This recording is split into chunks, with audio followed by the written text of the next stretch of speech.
Hello there folks, Skyhammer back from another Transformers review, and this time we're going to be taking a look at something from the Movieverse line for a change. Now, I haven't really been paying much attention to the movie line recently because there are some figures in that line that are very good, and there are some of them that just seem a little bit and not really all that interesting, but this time we're taking a look at a figure that is interesting and just really one of those figures that stands out in the line that I really feel doesn't belong in that line in terms of the way it looks and the way it's designed, and just how well put together it is. Today we're going to be taking a look at Dark of the Moon Skyhammer.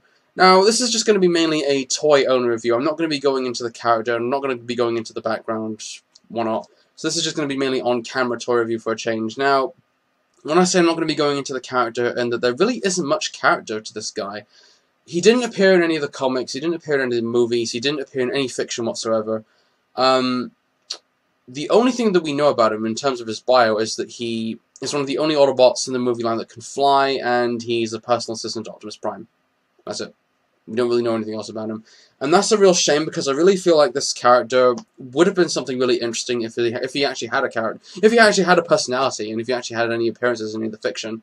But, oh well, what are you going to do? So yeah, this figure, I love this figure a lot. This is one of those figures that is really, really good. It's a great figure in terms of its design and detail, and just how well established and how well put together it is. In fact, this is one of those figures that was recommended to me by Dave, SMS number 1, or Smizno, doing the camera to the eye thing again that he always does. I'm not sure if that's just because of the Jack Daniels and Koki channels through his bloodstream, but whatever it is, it makes him eccentric, and it actually works, so big ups to you. But yeah, this is one of those figures he recommended to me, and this is one of those figures that I was looking for quite a while, and it took me a while to try and find it, but luckily enough, I got him. And I love this figure. This figure is really, really good. I just love its detail, I love its panel work. There are some problems with it, which I'm going to get onto in a minute, but at the same time, this figure is one of those figures that just looks really, really cool. However, the way that this figure looks in both alt mode and robot mode, I really feel like this figure doesn't really belong in the movie line. It doesn't have that look of a movie figure. In fact, this, if you want, looks like it belongs in the Generations line. In fact, you can almost take this toy, give it a different color scheme, or hell, even retool it a couple of times, and make it either Generations Highbrow or Brainstorm. In fact, if I'm not mistaken, there's going to be a iGear Brainstorm thing that they're going to do, with adding a new head and a different body to make it look like the G1 Headmaster Brainstorm. That's actually kind of cool. I'm not a big fan of iGear, but that actually works to make this figure a little bit more akin to any Generation 1 figure. And it actually looks kind of cool. It looks really, really good. So whoever designed this took a lot of time to make sure the detail worked, to make sure that the aesthetic for it worked, and just to make sure this figure didn't look stupid, and it doesn't. It's one of those figures that looks really good. In terms of his alt mode, of course, he is a helicopter, and you don't see many helicopter formers that often in Transformers, a few good ones at least. The alt mode is actually a mix between two helicopters. It's a mix between a Eurocopter Tiger and a Milmi 24, which come together to make this cool-looking, badass Transformer that he is. It works, I think. It looks really, really cool. My only real complaints with it, though, are just the color scheme. Because the color scheme is kind of a cool color. It's okay, I guess, color scheme. It's a dark bluish grey color with a mix of grey and silver added to it. And it actually, for some reason, it looks too police helicopterish to go with this guy. In fact, you can almost have this guy with, hell, you can almost give this guy a generic camouflage color scheme. And normally I'm against that color scheme now, because it's one of those color schemes that's used way too often in a lot of toys, especially in Transformers, but for this guy it would have worked. Or hell, paint this guy brown. You have him being brown, a brown helicopter. You don't see that very well. You do see that sometimes, but not very often. But in detail, it's very good. You can see the Autobot logo on the front, oh, actually on both sides, on left and right. And all over, the detail is astonishingly well handled and put together. And on the top, you'll see the rotor blade, with the wires attached to the mechanism which help power the blade itself. And in traditional helicopter fashion, you can move the propeller by just flicking the finger, and there you go, you have the propeller moving at a good speed, which is kind of cool, I guess. Sadly, it would have been nice to actually see this guy powered by remote control so you can actually fly this toy in vehicle mode, but Hasbro haven't got enough money to do that, sadly. Crossing my fingers, hopefully they'll do that, but there you go. So yeah, this figure is great. The color scheme's a bit meh, but the figure, of course, is a masterpiece. Now, my only real complaint with this figure, of course, is in the weapon that it comes with. Now, this toy is from the MechTech line, and the MechTech line is a bit of a hit and miss, because there are some figures in that line that will work, like Megatron Laserbeak, where their weapons actually do hold a great deal of importance to the transformation, as well as the toy itself. This one, not so much. We're actually going to take a look at the weapon now. Let's take this figure off. It was Matter Smasher that said that this weapon, this one gimmick, actually doesn't work for this one figure, I think. And it doesn't, because I really feel like this figure could have been... This weapon had a lot of potential, but ultimately wasted it all. And, of course, here's the weapon. It's a gun. It's just your standard gun. There's nothing really added to it. No color to speak of. It's just your standard grey with a little bit of shiny blue for the barrel of the gun, which is kind of cool, I guess. The gun's fine. It's just the second weapon form I've got a problem with. Of course, at the back, you'll see a little yellow button, which, of course, if you push that button with your thumb, or any finger, whichever one it is, activates this gimmick, which, of course, can pull out a blade, so there you have a sword. And, yeah, it looks kind of cool, I guess, but at the same time, it just looks silly. And plus, the one thing as well, which kind of makes this look a little bit even more stupid, is that when you push it together, it doesn't look like a sword, because there's no real handle to hold the sword at all. You can have this this sword just resting on the on this part, which is actually meant for the gun, but at the same time, this needed a handle at the bottom. It doesn't have a handle at the bottom; it just has this. And in traditional faction, in fact, you can almost make this this almost looks a little bit like a Squall Leonhart's Gunblade from Final Fantasy VIII. It looks like it a little bit.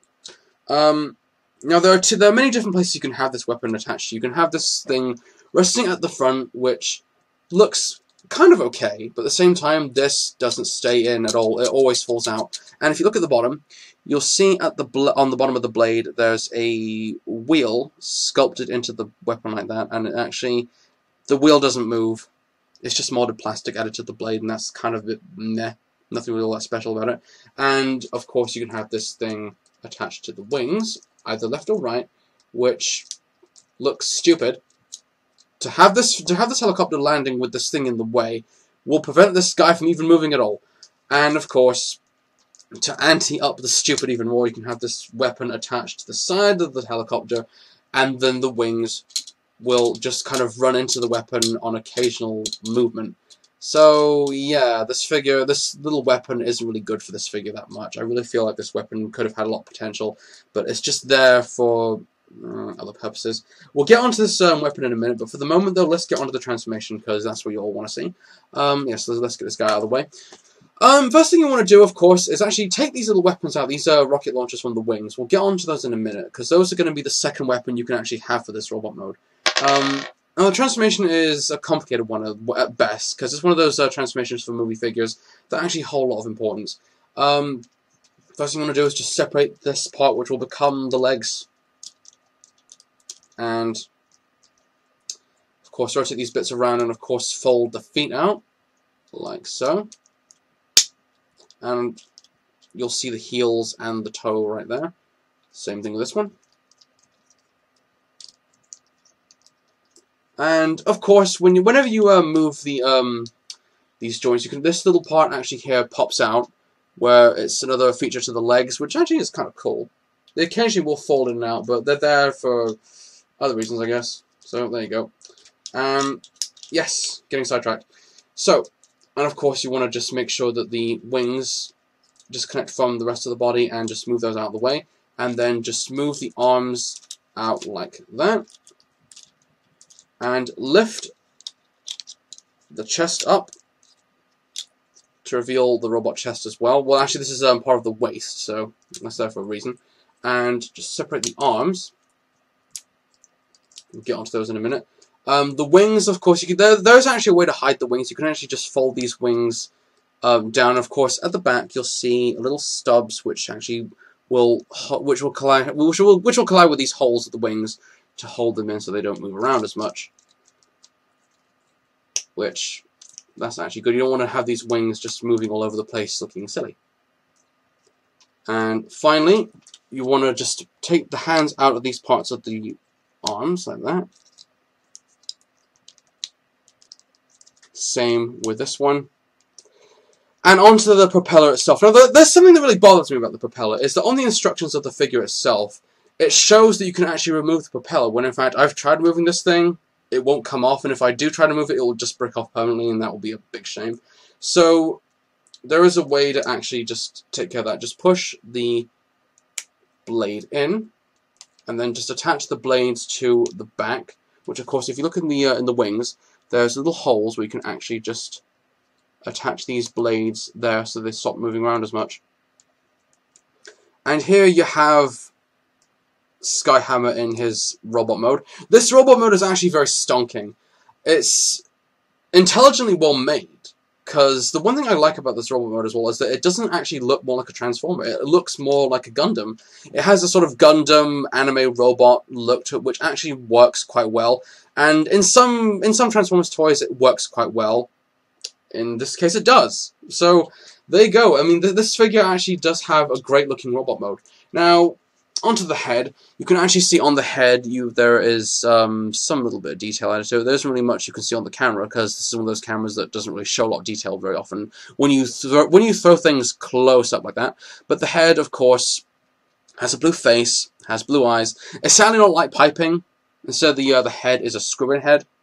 So there you go. But of course, the head actually looks quite nice. It actually has a sort of Optimus Prime look to it, which actually, you can take this head and use it for a different figure. It actually works quite well. And in head fashion, you can actually move the head up. It has a nodding mechanism and can rotate the full 360, which is actually kind of good. And now in terms of articulation of this figure in all of its joints, the arms can rotate the full 360. The elbow articulation is very good. The legs can move back and forth and in and out, which is quite nice, and the knee articulation is as best as it can be. So this figure is quite loaded with a lot of good joints, and I like this robot mode a lot. I don't know why. The robot mode is actually really cool. Very Gundam-esque. This actually does look more like a Gundam than an actual Transformer. And it's very wide in the shoulders as well. You can actually see clearly the Autobot symbol resting on both shoulders, which actually looks quite nice. It's well placed, and it's very intelligent how well sculpted this is. It's really nice. Now, to finish this off in terms of its weapons, we have the MechTech weapon, which of course, here is the weapon. You can have this weapon resting on the arms, which actually doesn't look that bad. You can have this guy like he's got a huge fuck-off fusion cannon, which looks kind of cool. Or, like any traditional gun, you can have this thing resting in the hand, like he's got a gun. Well, that's kind of cool. Or, and this is where it gets silly, you can have this thing in sword form, in which if you push the button, throws out the sword, and twist the button, and you have this sword resting in Skyhammer's hand or his arm, whichever place you want him to have. Yeah, I don't like this weapon. I think this weapon needed to be redone. It looks, in sword form, this should be face up, like any standard sword should be. But it's not. Instead, it's, like, again, Squall Leonhardt's Gunblade. Yeah, so this little thing can go. It's kind of shit. But there is a plus to that, though. You can actually have these two missile launchers actually either resting on the arms where the holes are. So you can have this guy mounted and armed to the teeth with the missile launchers attached to the arms, which look really cool, by the way. There you go. He is pretty much armed with his two missile launchers, which actually looks kind of cool. In fact, you know what? Get this guy back in. I can't hate this. I hate this little thing enough, but to leave him out of the figure is just pointless. So there you go. You can have the Skyhammer armed with his gun and armed with his missile launchers, and he's ready to do all sorts of damage. And you can arm this guy to the teeth, and he looks really cool as well.